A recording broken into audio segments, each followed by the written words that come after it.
जय श्री राम। आइए आगे सुनते हैं श्री शिव पुराण में यमलोक के मार्ग में सुविधा प्रदान करने वाले विविध दानों का वर्णन।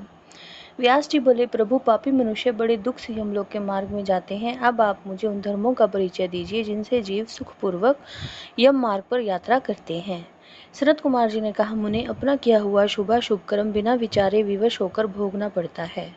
अब मैं उन धर्मों का वर्णन करता हूँ जो सुख देने वाले हैं। इस लोक में जो श्रेष्ठ कर्म करने वाले कोमल चित्त और दयालु पुरुष हैं, वे भयंकर यम मार्ग पर सुख से यात्रा करते हैं। जो श्रेष्ठ ब्राह्मणों को जूता और खड़ाऊ दान करता है, वह मनुष्य विशाल घोड़े पर सवार हो बड़े सुख से यमलोक को जाता है। छत्र दान करने से मनुष्य उस मार्ग पर उसी तरह छाता लगाकर चलते हैं जैसे यहाँ छाते वाले लोग चलते हैं।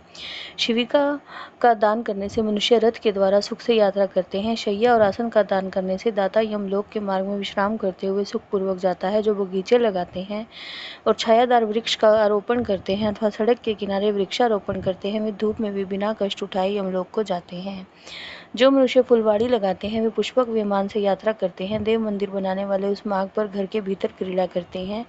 जो यतियों के आश्रम का निर्माण कराते हैं और अनाथों के लिए घर बनवाते हैं, वे भी घर के भीतर क्रीड़ा करते हैं। जो देवता, अग्नि, गुरु, ब्राह्मण, माता और पिता की पूजा करते हैं, वे मनुष्य स्वयं ही पूजित तो अपनी इच्छा के अनुकूल मार्ग द्वारा सुख से यात्रा करते हैं। दीप दान करने वाले मनुष्य संपूर्ण दिशाओं को प्रकाशित करते हुए जाते हैं।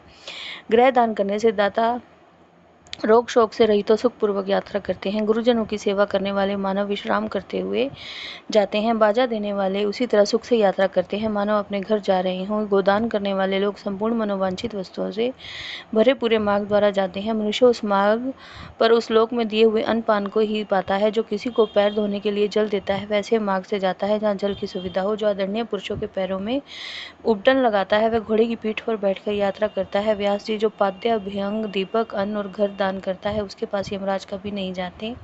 स्वर्ण और रतन का दान करने से मनुष्य दुर्गम संकटों और स्थानों को लांघता हुआ जाता है। चांदी, गाड़ी ढोने वाले बैल और फूलों की माला दान करने से दाता सुखपूर्वक यमलोक में जाता है। इस तरह के दानों से मनुष्य सुखपूर्वक यमलोक की यात्रा करते हैं और स्वर्ग में सदा भांति भांति के भोग पाते हैं। सब दानों में अन्न दान को ही उत्तम बताया गया है, क्योंकि यह तत्काल तृप्ति प्रदान करने वाला, मन को प्रिय लगने वाला तथा बल और बुद्धि को बढ़ाने वाला है। मुनि श्रेष्ठ, अन्न दान के समान दूसरा कोई दान नहीं है, क्योंकि अन्न से ही प्राणी उत्पन्न होते हैं और अन्न के अभाव में मर जाते हैं। अतएव अन्न दान से महान पुण्य बताया गया है, क्योंकि अन्न के बिना भूख की आग से तप्त हुए समस्त प्राणी मर जाते हैं। अतः अन्न की ही सब लोग प्रशंसा करते हैं, क्योंकि अन्न में ही सब कुछ प्रतिष्ठित है। अन्न के समान दान ना तो हुआ और ना होगा। मुने, यह संपूर्ण जगत अन्न से ही धारण किया जाता है। लोक में अन्न को बल कारक बताया गया है, क्योंकि अन्न में ही प्राण प्रतिष्ठित हैं। प्राप्त हुए अन्न की कभी निंदा ना करें और न ही किसी तरह उसे फेंके। कुत्ते और चंडाल के लिए भी किया हुआ अन्नदान कभी नष्ट नहीं होता। जो मनुष्य थके मांदे और अपरिचित पथिक को अन्न देता है और देते समय कष्ट का अनुभव नहीं करता, वह समृद्धि का भागी होता है। मामुने, जो देवताओं, पितरों, ब्राह्मणों, अतिथियों को अन्न से तृप्त करता है, उसे महान पुण्य फल की प्राप्ति होती है। अन्न और जल का दान शूद्र और ब्राह्मण के लिए भी समान रूप से महत्व रखता है। अन्न की इच्छा रखने वाले पुरुष से उसका गोत्र, शाखा, स्वाध्याय और देश नहीं पूछना चाहिए। अन्न साक्षात ब्रह्म है, अन्न साक्षात विष्णु और शिव है, इसलिए अन्न के समान दान ना हुआ है ना होगा। जो पहले बड़ा भारी पाप करके भी पीछे अन्न का दान करने वाला हो जाता है, वह सब पापों से मुक्त हो स्वर्ग लोक में जाता है। अन्न, जल, घोड़ा, गो, वस्त्र, शैया, छत्र और आसन, इन 8 वस्तुओं के दान यमलोक के लिए उत्तम माने गए हैं। इस प्रकार दान विशेष से मनुष्य विमान पर बैठकर धर्मराज के नगर में जाता है, इसलिए सबको दान करना चाहिए। महामुनि, जो इस प्रसंग को सुनता है अथवा श्राद्ध में ब्राह्मणों को सुनाता है, उसके पितरों को अक्षय अन्नदान प्राप्त होता है। जय श्री राम।